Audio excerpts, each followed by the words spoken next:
പ്രിയമുള്ളവരെ നമസ്കാരം. ഇന്നത്തെ വീഡിയോയിലോട്ട് സ്വാഗതം. ഏത് വാഹനം ഓടിച്ച് പഠിക്കണമെങ്കിലും നമുക്ക് സമീപിക്കാവുന്ന ഒരു സ്ഥാപനമാണ് A to Z.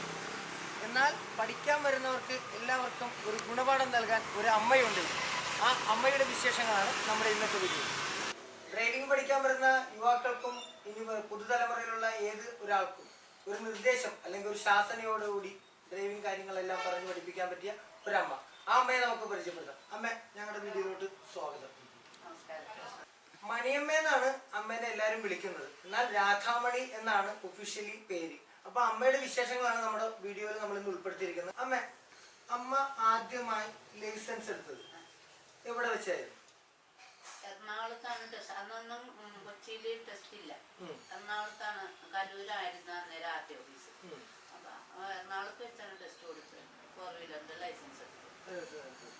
അപ്പൊ അത് എത്രാമത്തെ വയസ്സിലായിരുന്നു? അത് 31ാമത്തെ. അമ്മച്ചി 31ാമത്തെ വയസ്സിലെടുത്തത്.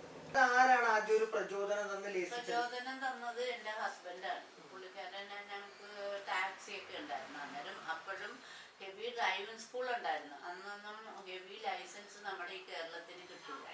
ഞങ്ങൾ മംഗലാപുരത്ത് ബാംഗ്ലൂരായിരുന്നു അതിന്റെ ടെസ്റ്റ് നടക്കലും ലൈസൻസ് കിട്ടില്ല. അപ്പൊ പുള്ളിക്ക് അപ്പോഴേ ഒരു ഇത് എങ്ങനെയെങ്കിലും നമ്മൾ ഹെവി ഡ്രൈവിംഗ് ലൈസൻസ് ഈ കേരളത്തിൽ എടുക്കാനുള്ള ഒരു സാധ്യത ഉണ്ടാക്കണം എന്നുള്ള വിചാരത്തിലാണ് ബേസിക്കായിട്ട് തന്നെ എനിക്കും കൂടി ആ 4 വീലർ ലൈസൻസ് എടുപ്പിച്ചത്. A to Z എന്ന് പറയുന്ന സ്ഥാപനം അമ്മയാണ് അതിന്റെ ഫൗണ്ടർ. സംരംഭം തുടങ്ങാനുള്ള സംഭവം എന്ന് പറഞ്ഞാൽ ഇതെല്ലാം തുടങ്ങി വെച്ചത് എന്റെ ഹസ്ബൻഡാണ്. 2004 പുള്ളി പോയത്. അതിനുശേഷം അത് നമ്മള് ഫോളോ ചെയ്തെന്നുള്ളതേ ഉള്ളൂ. ആ സമയത്ത് തന്നെ മക്കളും ഇതിലോട്ടായിട്ടുണ്ടായിരുന്നു.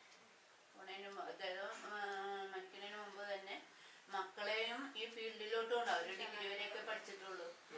അപ്പോഴേ ഈ സ്ഥാപനത്തിലോട്ട് അവർക്ക് അതിന് വേണ്ടുന്ന ട്രെയിനിങ് അന്നേ കൊടുത്തിട്ടുണ്ട്. സത്യം പറഞ്ഞാൽ ഇപ്പോഴത്തെ ഒരു ഡ്രൈവിംഗ് സംവിധാനം ഒരു സാഹസികത നിറഞ്ഞ ഒരു കാര്യമാണ്. ആണെന്ന് പറഞ്ഞാല് നമ്മുടെ റോഡിന്റെ അവസ്ഥയാണ് ഏറ്റവും കൂടുതൽ. റോഡിന്റെ അവസ്ഥ എന്നല്ല, നമ്മുടെ എന്താ പറയാ, ട്രാഫിക് നിയമങ്ങൾ ആരും തന്നെ പാലിക്കുന്നില്ല. നമുക്കിപ്പോ ഒരു 2 വീലറ് നമ്മൾ ഇടതുവശത്തൂടി വരുമോ വലതുവശത്തൂടി വരുമോ എങ്ങനെയാണെന്ന് നമുക്ക് പ്രവചിക്കാനേ പറ്റില്ല. 2 വീലർ എന്ന് തന്നെയല്ല, ഇപ്പൊ ഒരു ഓട്ടോറിക്ഷ ആയാലും എന്തായാലും ഒരു ഓവർടേക്ക് ചെയ്യണേന അല്ലെങ്കിൽ ഒരു പൊസിഷനിൽ ഇപ്പൊ നമ്മളിങ്ങനെ നേരെ പോകുന്നത് ഈ വശത്തും കൂടി വരും ഈ വശത്തും കൂടി വരും. അപ്പൊ ഒരു സാഹസികത അതിലുണ്ട്. ഇപ്പൊ ഒരുമാനപ്പെട്ട എല്ലാ വാഹനങ്ങളും അമ്മ ഓടിക്കാറുണ്ട്. അതില് അമ്മയ്ക്ക് സ്വന്തമാക്കണമെന്ന് ഇപ്പൊ ഏതെങ്കിലും ഇപ്പൊ കഴിഞ്ഞ ദിവസം ഞങ്ങള് ഒരു വീഡിയോയിൽ കണ്ടു, പിന്നെ ഒരു സ്പോർട്സ് കാർ അമ്മ ഓടിക്കുന്നത്. അപ്പൊ മനസ്സുകൊണ്ട് ഇപ്പോഴും ഈ ഒരു സമയത്തും അമ്മ ആഗ്രഹിക്കുന്നത് സ്വന്തമാക്കണം, കിട്ടിയാൽ കൊള്ളാം എന്ന് ആഗ്രഹിക്കുന്നെങ്കിലും ഇല്ല. സ്പോർട്സ് കാർ ഒന്നും നമുക്ക് ഓടിക്കാൻ പറ്റിയ ഒരു റോഡേ അല്ല നമ്മുടെ. അതിനോടൊന്നും ആഗ്രഹമില്ല. നമുക്ക് ഏറ്റവും കൺവീനിയന്റ് ആയിട്ടുള്ള ഇപ്പൊ എനിക്കൊക്കെ എന്ന് പറഞ്ഞാല് ഓട്ടോമാറ്റിക് ആയിരിക്കും കുറച്ചും കൂടി. എന്താ വെച്ചാൽ ക്ലച്ചൊന്നും ചവിട്ടാതെ അല്ലെങ്കിൽ ഇങ്ങനെ ക്ലച്ച് ചവിട്ടി വയസ്സായില്ലേ കാലൊക്കെ. ഞാൻ പിന്നെ എന്റെ ആവശ്യത്തിന് ഇപ്പോഴും 2 വീലറിലാണ് നടക്കുക.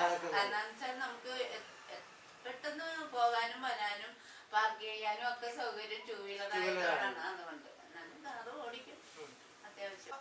നമ്മുടെ പുതിയ മന്ത്രി അതായത് ഗണേഷ് കുമാർ സാർ വന്നതിന് ശേഷം ലൈസൻസ് എടുക്കുന്നതിന് ഒരുപാട് നിയമ സംഹിതകളും മാറ്റങ്ങളൊക്കെ കൊണ്ടുവന്നു. അതിപ്പോ ഒരു ഡ്രൈവിംഗ് സ്കൂൾ നടത്തുന്നത്, അതായത് കേരളത്തിലെ ഏറ്റവും വലിയൊരു ഡ്രൈവിംഗ് സ്കൂൾ സംവിധാനമാണ് A to Z. അതില് അമ്മയുടെ ഒരു നിർദ്ദേശം, അമ്മയുടെ അഭിപ്രായം എന്താണ്? അഭിപ്രായം എന്ന് പറയുന്ന മാറ്റങ്ങൾ എപ്പോഴും അനിവാര്യമാണ്. എന്ന് വെച്ചാൽ ഓരോ മാറ്റങ്ങളും നമ്മൾ ഉൾക്കൊണ്ടാണ് ഇങ്ങനെ എത്രയോ പടി ഉയർന്നിരിക്കണം നമ്മുടെ ഇപ്പോഴത്തെ വണ്ടികളും അതിൻ്റെ എൻജിനും കാര്യങ്ങളും ഒക്കെ. അതൊക്കെ നമ്മൾ മാറ്റങ്ങൾ ഉൾക്കൊണ്ട് തന്നെയാണ് ഇത്ര നാളും വണ്ടി പഠിക്കാനും ഇതൊക്കെ. പക്ഷെ അതോടൊപ്പം നമ്മുടെ റോഡും ആൾക്കാരുടെ ബോധവും കുറച്ചുകൂടി ഉയരാനുണ്ട്. ഇപ്പൊ നമ്മളിവിടെ ഡ്രൈവിംഗ് സ്കൂളിൽ കൊടുക്കുന്ന സേവനങ്ങൾ എല്ലാവർക്കും അറിയാം. എന്നാലും അമ്മ ഒന്ന് പറഞ്ഞു തന്നാൽ.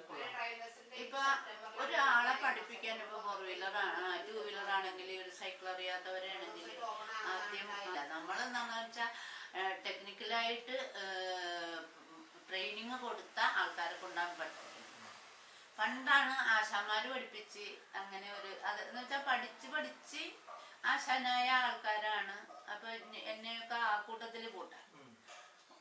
ഈ ഇപ്പോഴങ്ങനെയല്ല, അവർ ഡിപ്ലോമയൊക്കെ എടുത്ത് പിന്നെ അവർക്ക് പ്രത്യേകം ട്രെയിനിങ് ഒക്കെ കൊടുത്ത് അങ്ങനെ ടെക്നിക്കലായിട്ട് എന്തിനെ പറ്റിയും സംശയം ചോദിച്ചാൽ പറഞ്ഞു കൊടുക്കാൻ പ്രാപ്തരായിട്ടുള്ള ഇൻസ്ട്രക്ടേഴ്സിനെ വെച്ചിട്ടാണ് ഇപ്പോൾ പഠിപ്പിക്കുന്നത്. കുറച്ച് സമയം കൊണ്ട് ഒരുപാട് കാര്യങ്ങൾ നമുക്ക് വേണ്ടി പകർന്നു തന്ന അമ്മയ്ക്കും ഇത് കാണുന്ന എല്ലാവർക്കും ഒരുപാട് അനുഗ്രഹങ്ങളും ആഗ്രഹങ്ങളും ഒക്കെ നടക്കട്ടെ എന്ന് പ്രാർത്ഥിക്കുന്നു. നന്ദി, നമസ്കാരം.